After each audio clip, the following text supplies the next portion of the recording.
दो चीजें एक साथ हो जाएं बहुत मुश्किल काम है। एक साथ हो जाएं क्या? शब्द और टच। मेरी बात समझ गई? टच करना, स्पर्श करना। स्पर्श शब्दों से भी कर दो और शरीर से भी टच कर दो। जब आपका स्पर्श अच्छा है और आपके शब्द अच्छे हैं तो सामने वाला व्यक्ति आपकी बात, आपसे प्यार करने के लिए तैयार हो जाए। तो शास्त्र में कहा जाता है कि स्पर्श करना और शब्दों से स्पर्श करना और शरीर से स्पर्श करना, दोनों में अच्छी फीलिंग है, दोनों में अच्छाई है, तो वहां पर इंसान आपकी बात को सुन लेता। तो पंथक शिष्य ने, देखिए उनका स्पर्श क्या था? गुरु के चरणों में वंदन करना, गुरु के चरणों में बैठ करके हाथ जोड़ करके माफी मांगना। दोनों ही चीजें कितनी अच्छी है ना। तो दोनों ही चीजें अच्छी होने की वजह से जब शिष्य ने यह कहा कि गुरुदेव, मेरे द्वारा जो गलती हुई है मैं उसकी क्षमा याचना करता हूँ, तो गुरु ने देखा कि शिष्य ने क्षमा याचना भी की है, वंदना भी की है, तो क्या हुआ? उसमें गुरु को बहुत बुरा लगा। गलती की मैंने की, है ना, गलती मैंने की और माफी कौन मांग रहा है? मेरा शिष्य मांग रहा है। शिष्य माफी मांग रहा है और ऊपर से वंदना भी कर रहा है। माफी भी मांगी और वंदना भी की है, मतलब अपने को झुका दिया है।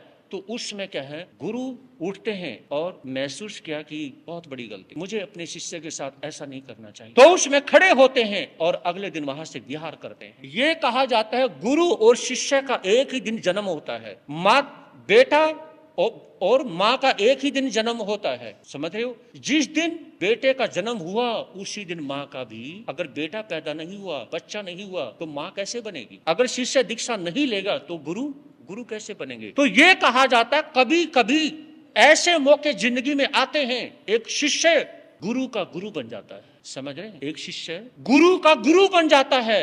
कभी कभी एक बेटा पिता का पिता बन जाता है। कब? जब उसमें यानी कि शिक्षा दी और शिष्य ने मत्था झुकाया, माफी मांगी। कहा तो गुरु ने सब कुछ छोड़ दिया था, धर्म कर्म करना छोड़ दिया था, सिर्फ नाम का गुरु रह गया था। लेकिन एक रोज अपने अच्छे डिसिप्लिन, शिष्टाचार, व्यवहार, गुरु के प्रति श्रद्धा, गुरु के प्रति प्यार, समर्पण, उसने अपने गुरु को चेंज कर दिया। उसमें गुरु को एहसास हुआ मेरे 499 499 शिष्य जो चले गए ना, चले गए। आज पहली बार किसी शिष्य का इतना गहरा असर हुआ। जिंदगी भर उस शिष्य को गले लगा के रखा, उससे दूर नहीं हुए। और गुरु को मोक्ष में पहुंचाने वाले कौन शिष्य? पंकज, पंथक।